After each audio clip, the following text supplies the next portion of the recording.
Hello and welcome back to the Bird's Eye View podcast. We are here once again late at night, or early in the morning, I suppose, on Sunday, October 5th, because the Toronto Blue Jays have won Game 1 of the ALDS. I'm your host, Zach Worden, joined as always by Jori Negin-Shecter. And Jori, how are we feeling coming into our first post-game edition of this playoff run? Yeah, better late than never, but you know what? That Blue Jays team looked like a World Series contender from the word go. I come in there and I think I even tweeted out I was pessimistic coming in. I said Blue Jays in five, but I was gritting my teeth through it. And within 6 outs of the ball game, within three half innings, the whole vibe, it was clear that the Blue Jays could hang. Obviously, the Vladdy bomb. Obviously, the Vladdy defensive play. Gausman had Ben Rice absolutely in hell. And, I mean, the Alejandro Kirk game. And then there was everything else that followed that. This was better than anyone could have dreamed up. A Blue Jays postseason debut rolling for the Blue Jays this season. So let's go zoom out to zoom in. Start big picture for this game. Obviously, huge win looking at the series, huge win for them. They kind of you have Gausman against Luis Hill. Feel like you kind of have to win that game, but even bigger picture than that, first playoff win since 2016. Vlad, Kirk, John Schneider, Bo, you can even toss in there, like monkey off the back for this group of Blue Jays players who have been in the postseason three times before this: 2020, 2022, 2023, swept out in two games both times. And this is their first playoff win. It's Vlad's first playoff home run. Vlad with 3 hits, Kirk's first playoff home runs. Obviously, Kevin Gausman just excellent through five, and really kind of looked like the ace, and I think settled your nerves a little bit about where he was going to be given his last couple starts heading into the postseason. And they completely shut down any doubts about rest versus rust. They looked great right away. And what's I liked about it is that at times when they played the Yankees this year, the Yankees lost those games. But you know what the Blue Jays did today is they won. Like, they beat the Yankees, right? The Yankees didn't beat themselves. They didn't play particularly well, but it's not like they were throwing the ball around, right? It was, the Yankees were in there. It was a really tight, like, it was a close game until, kind of the later innings. And when Luke Weaver came in, basically kind of flipped the script. But, the Blue Jays were there. They were throwing the first punch. They were getting out of big spots. I just really liked the way that they took it to the Yankees and kind of kept the foot on the gas pedal, innings 1 through 9. Yeah, they totally, beat the snot out of the Yankees. This is not just the Yankees letting themselves make a dog's breakfast of it. This was Word the of the Blue Jays, postseason. word of the postseason. This was the Blue Jays, coming in game one and setting the tone in every way, shape, and form. I think of, this game was super duper tight. And, you know, uh, in the past, you think of the series against the Mariners, you think of the series against the Twins, going back to 22 and 23. The vibe, the energy around those teams was so different. There was always this tension, always this, if they make a mistake, there's no room for error with this team. If they don't have the juice, you're in huge trouble. With this team, immediately out of the gates, you see Gausman have a clean first inning. He looks really good. You see Vladdy come out of the gates screaming hot. You have to go to the bullpen and you see Varland dial it up to 101, the second hardest pitch of his career. You look at the Blue Jays offense exploding. You see the defense. You see Nathan Lucas make an incredible grab and follow it immediately by a Dalton Varsho incredible grab. To me, this is a team that has all the tools, has everything in place. Again, another thing I tweeted out, run prevention is great, but you know what's even better? Run prevention when the offense is also absolutely firing on all cylinders. So to me, this is a team built for playoff baseball, and they really proved it by completely outslugging, beating the Yankees at their own game, and on the bullpen front, getting to the Yankees bullpen a lot. They saw 6 different pitchers. The familiarity factor is going to loom enormous over the next couple of games. Yeah, it's kind of funny, it's like obviously they end up winning 10-1, but it almost plays in their favor that it was kind of tight through five because, you get to see Tim Hill, right? Like you kind of get to see some of him. You get to see Camilo Doval, who I would assume based on his performance tonight is kind of moving up that leverage tree in the Yankees bullpen. You get to see Luke Weaver. Don't know if you're going to see him again because he has had two appearances in this postseason, hasn't gotten an out. He's And gotten murked by the Jays as well, just on the yeah. whole this season. That is a guy that they clearly have something on. Yeah, I think the thing is like he rushed back from an injury midseason. Like we don't have to get into Luke Weaver discourse, but um, they also faced Fernando Cruz, which is kind of the big one, and then you kind of you kind of run it up on Paul Blackburn, who is the Yankees' 13th guy in the bullpen. But yeah, I think it all starts with Vladdy, right? Like this is kind of the Vladdy signature "I'm here" moment. Like this is a different year. First inning home run. He's the guy that chases Heel in the third inning with a single to right. He adds on another hit later in the game and has the sac fly. He drives in two runs, three hits, 3 for 4, scores a run. I think for him, like you're hoping that it's not like his postseason defining game, but I think just kind of the this is going to be different this year of that performance is what stands out to me for him. You use the term monkey off his back. First postseason home run. He had 3 hits in his prior 6 games total. He was just getting absolutely eviscerated.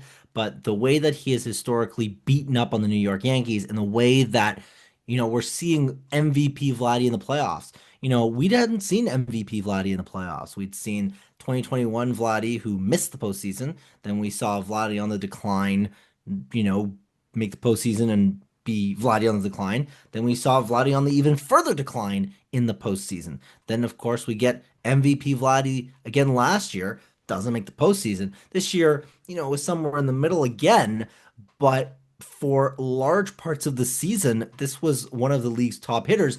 And even at that, believe he finished top 5 in the American League in WRC plus regardless. Like this is a totally different Vladimir Guerrero Jr. than we had seen the previous 2 instances he was in the postseason. And I think he proved it. You think of these guys like the Shohei Otanis having their signature moments. We think of the Aaron Judge, who, mind you, his postseason resume is a little lacking, but, in the regular season, this is a guy that comes up huge. And Cal Raleigh, and again and again and again, we were waiting for Vladimir Guerrero Jr. to have his moment, to have his signature moment to pop in the regular season. And it took a little extra time, but this week off clearly served him very well because he came back like a house on fire.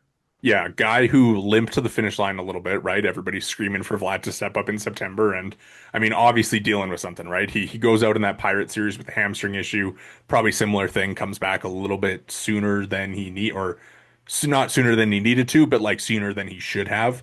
And the week off. I mean, for the people that are out there, like, oh, we want the buy or we don't want the buy because we want to like keep playing. Well, I mean, I think Vladdy just showed you the value of the buy. And, I think if you want to talk about like guys who showed you the value of the buy, like there's guys up and down this Blue Jays lineup that did that today. And like Jeff Hoffman is one that comes to mind. But I kind of want to get into Kevin Gausman first because he's through, I think it was 50 pitches through 5 innings. And then obviously, things kind of stack up on him in the sixth there. And, we can kind of get into that because I think that is like the most important inning of this game is kind of how that inning unfolds. But Kevin Gausman, like I mean, he was attacking the zone and the Yankees were attacking him, but the guy was like rolling up. I think it was the Sportsnet Stats tweeted it first five first pitch outs in the game, which was the most of any pitcher in this postseason. Like he was aggressive, he was attacking the zone, he was strike one to a lot of hitters. Like really, really nice game for him. And I think if this series does get to a fifth game, you feel pretty confident about him kind of coming back with the same game plan. Yeah, and the Yankees obliged in terms of the aggressiveness. They matched him, aggressiveness for aggressiveness, which plays in Gosman's favor because this is a guy when he gets ahead in the count is a completely different pitcher. We saw him start to fall behind a little bit in that inning where things went off Yeah. the rails. Obviously walks in Bellinger for the only run of the ball game against the Blue Jays. But even, at that, You look at the Judge AB immediately before that, and I do want to kind of highlight that at bat because the absolute brass balls on this guy to throw that splitter in a 3-2 count. It was it Everyone was in the it was it building. was not a good pitch. It was no, but you know what it is? It was not a good pitch, but uh, I'm thinking fastball. I was watching with my dad who's thinking fastball. I'm sure Aaron Judge was thinking fastball. That was the most fastball of fastball counts. Judge was set to take a fastball and turn it around, and he had basically decided to swing before the pitch Yeah. came, and he gets embarrassed with the bases loaded and none out on a pitch nowhere near the strike zone. The absolute balls, the absolute cojones on Kevin Gausman to throw that pitch. And Yeah. obviously he walks in Bellinger, that wasn't ideal. But immediately they go to Louis Varland, and this is not the type of guy that we've seen the Blue Jays be able to turn to in the past. You think of their high leverage relievers of yesteryear, and I don't know if there's anyone even in this Louis Varland category I can compare him to. I think Jimmy Garcia is maybe the closest they've come to this. Uh, but even at that, Jimmy Garcia was not pumping 101. Yeah, the Varland at bat was crazy. I mean, just kind of going back to the Gausman thing, right? Like it's leadoff double, it's single to Wells, it's walk to Grisham, and then Judge comes up, bases loaded, no outs, and you're up by two, right? So you're kind of sitting there thinking, well, this is not lining up to go well, no matter what happens. And Mason Fluharty is the first one that gets up in the pen, and I know even you sent the text in the chat. I guess it was after the Judge strikeout, right? Like, why didn't Fluharty come in for Bellinger? Which obviously kind of proved true because Gausman does the Judge at bat. And, even after the game, Gausman said, I was fine with walking Judge there because I didn't want to let him change the game with one swing. And obviously, Judge kind of has this thing where he chases a little bit more in the postseason, swings a little bit more in the postseason. So I think realistically dialing up the splitter in that spot, like you said, really, really kind of smart, really, don't let that guy beat you. It's what we talked about at the beginning of the series, and they didn't do that. And then, I'm sure there was probably this like extreme adrenaline high for Gausman in the Judge at bat, and once that happens, and then that probably comes down a little bit, right? And then you get the Bellinger walk, you get the Ben Rice flyout, and then it's Giancarlo Stanton, and this is where I was talking about like John Schneider as a decision maker in this series, and him. Pulling that Louis Varland lever instead of being like, well, Kevin Gausman, righty, I think the adrenaline had probably come down for Gausman a little bit from that Judge at bat in those next two hitters. So going to Varland, I mean, like obviously pays off a great decision to go to him against Stanton there with the bases loaded. The Jays, work out of this bases loaded no out scenario by only allowing one run, and it was by a walk, right? So I think that just kind of shows you that they are not afraid to work around this lineup and kind of like find their spots. And I think Varland, I mean, this is more of like a hockey thing, but if you were going to do like a three stars at the end of this game, I'm probably putting Varland in there for that at bat because of just the swing that it has, just kind of the morale killer that is for the Yankees to go. You want to talk like a noble tiger, it's as close as it is as you can get to a noble tiger with a run coming in and They keeping the literally lead. didn't manage a hit. It's about as close as you're gonna get. Exactly. I mean, yeah, you've put it very eloquently there. The at bat there, I'm gonna keep saying it. 101, I mean, technically 100.7. 100.7, but still, just that's just such a weapon. And this guy obviously, he uses the fastball quite a bit, but he's got other weapons as well. Like this is just this Louis Varland has the chance to be the Blue Jays Andrew Miller this postseason. Is it too crazy? I mean, I No, think of no, those I Cleveland teams of the mid 2010s, excuse me, and Andrew Miller was basically I mean, maybe not the reason, but certainly an enormous part of that team going as far as they did. Louis Varland has that kind of upside to me in terms of what he could provide for this team during the postseason. I don't know what exactly Game 4 has in store. It seems like he's likely going to be in the picture for that one. Mind you, I mean, Eric Lauer being a lefty and then maybe Justin Brule being in the picture as well, which, by the way, that's a big surprise too. The lefties, they've really stacked yeah. them. I think to me, it's going to be really interesting to see exactly what they choose to do. But even at that, just just man, just what a dog. What an absolute menace Can Llewellyn is. can we just say how insane that it was when the Blue Jays traded for him, that they took what he was doing very well in Minnesota and they said, "Hey, let's change that to you're going to become a fastball and curveball only guy." And then as soon as he starts throwing his changeup again, he looks like the same guy. And it just I don't understand that when they got him, but hey, you know what? I mean, It's working now. It's expanded working now. arsenal, and I'm dreaming starter. Um, Also, Kevin Gausman confirmed Alan Roden hater after the game. He calls the Louis Barlin I did hear trade. that. He calls the I Louis did Barlin hear trade the that. best trade that I they've did hear made. that. I did hear Um, that. I did hear that. let's move on to I guess, I think kind of when you go through the game, like the Nathan Lucas aspect, if you want to talk three stars, I'm probably going Vladdy, Gausman, and Varland, but Nathan Lucas, I mean, honorable mention right there. I'd be fine if you wanted to put him into that group. He drives in three, he's hitting in the two hole, kind of has like one of the more significant at bats, right? Because you're going later into that game, you scratch across the one run in the third on the Jimenez single, and then naked Lucas comes up and he hits a huge double. Like he's kind of been doing that all year in big spots. Like, unsung hero of the year might be Nathan Lucas. I mean, it's either him or Clement, or I mean, Eric again, this is just Lauer. a team of unsung heroes. But in some respects, because he was just kind of steady as she goes for so much of the year, Lucas definitely deserves a lot of love. I was listening to another Blue Jays podcast, and they gave Lucas a lot of flowers at the Blue Jays happy hour. This is a guy that's a dude that is like, maybe he's not your ideal number two hitter, but this is a guy that if Bo was healthy and he was like your 5 or 6 hole guy, you'd be laughing all the way to the bank. And the fact that he's been able to so eloquently fill into the 2 hole against righties speaks to just the importance he serves his team on the offensive side. Never mind the defensive acumen that he brings in right field, when in a lot of respects, he could really play center. Yeah, no, 100%. This is I think you kind of identify him as like a quad A player, and then this year he really proves, he's like a first division regular on the best team in the American League East, and it's been really cool for him to kind of have that game. I think we will probably not be seeing him in the starting lineup the next couple games with Max Fried and Carlos Rodon on the hill, but hey, big moment for him. Hats off, like huge spot for him to come up in and make the catch, and then he has the single in the eighth off Blackburn as well. So, big game for him. But I mean, I think one of the underrated storylines you mentioned earlier is like the Blue Jays bullpen outpitched the Yankees bullpen, and I think we kind of expected that to be a thing. Coming into the series, but I mean, Jeff Hoffman comes in and he pitches the ninth inning with them up 10-1. A little curious, I will admit. Yeah. However, it's the postseason. There's not going to be, a chance to pitch 3 days in a row in this series. So we can pitch today, tomorrow, have the Monday off day.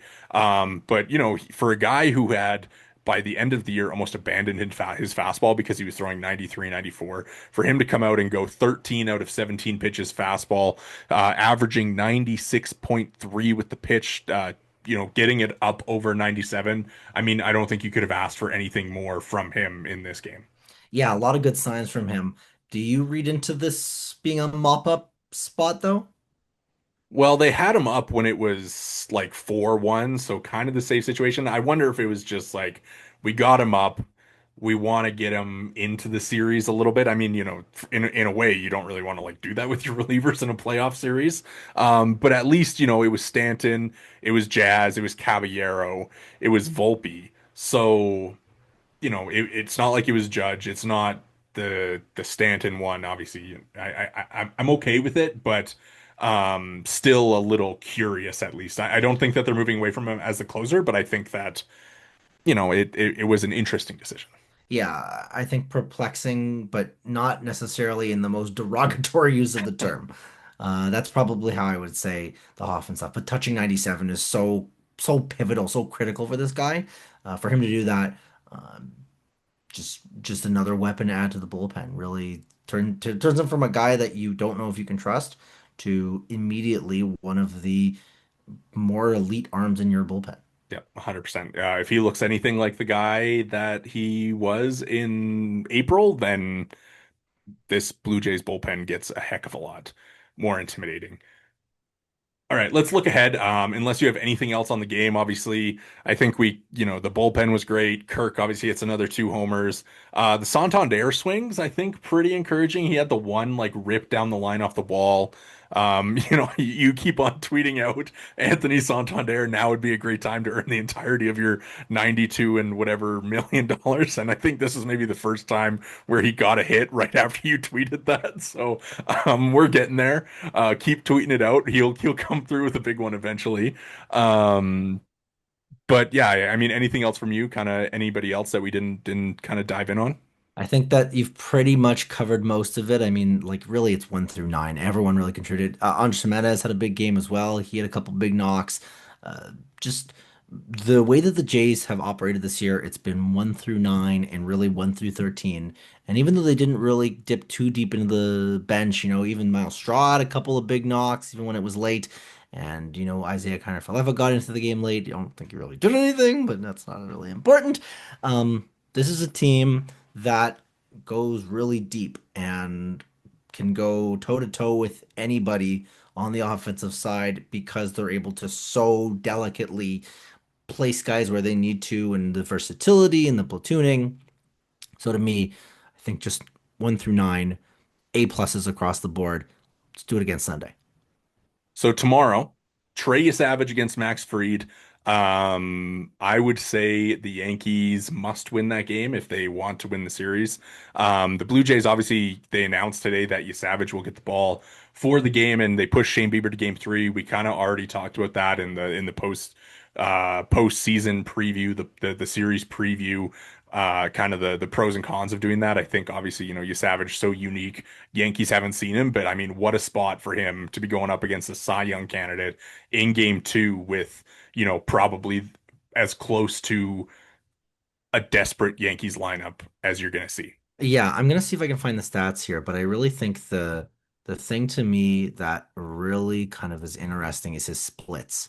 Yeah, I mean, Savage, it's so well, I would look at his minor league ones. Like obviously that's what the I'm the gonna pull major up league. is minor league split. Okay, yeah. Well, it's like it's almost like facing a lefty that isn't a lefty because against righties in the minor leagues this year, opponents managed a 638 OPS and a 203 batting average, but against left-handed hitters, buck 36 batting average, 454 OPS.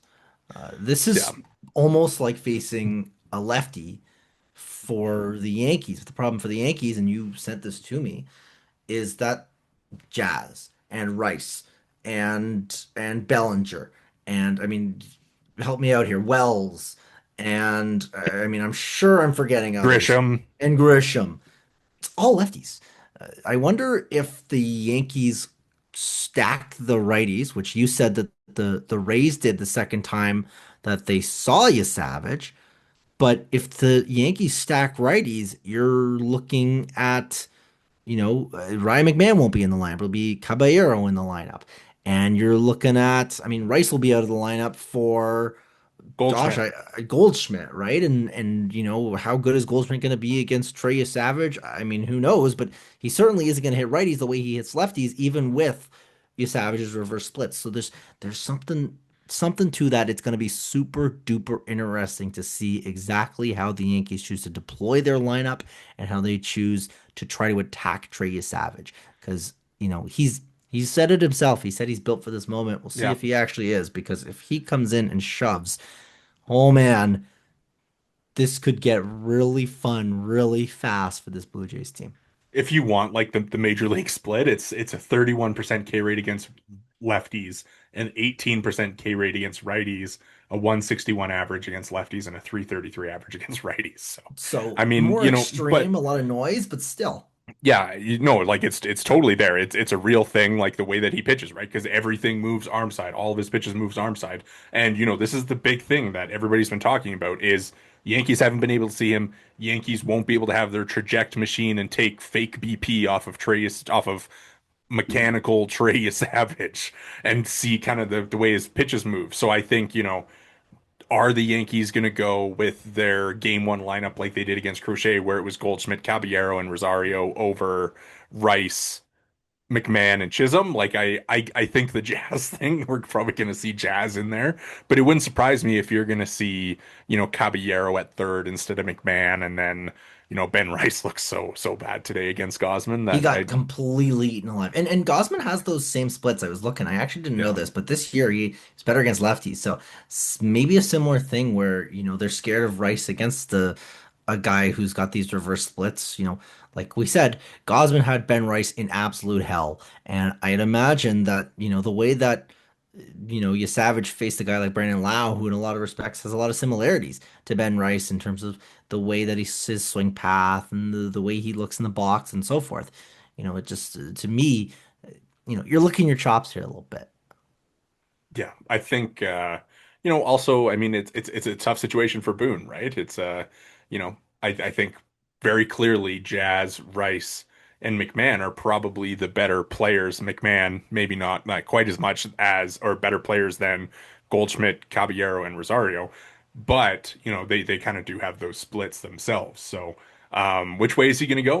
We're going to be really fascinating to see. For the Blue Jays, for the lineup that they're going to run out tomorrow. Max Fried, so I'm expecting, we'll probably see Davis Schneider in there for Lucas. Um, be beyond that. Barger, I think, is kind of interesting, but they'll kind of have to make that decision based on, I guess it would be IKF kind of popping in there. Probably So, IKF slots at second, and you move and then Clement to Ernie to third. third. Yeah. You think that they're going to do that, or you think you'd rather kind of run Barger and have that threat in there?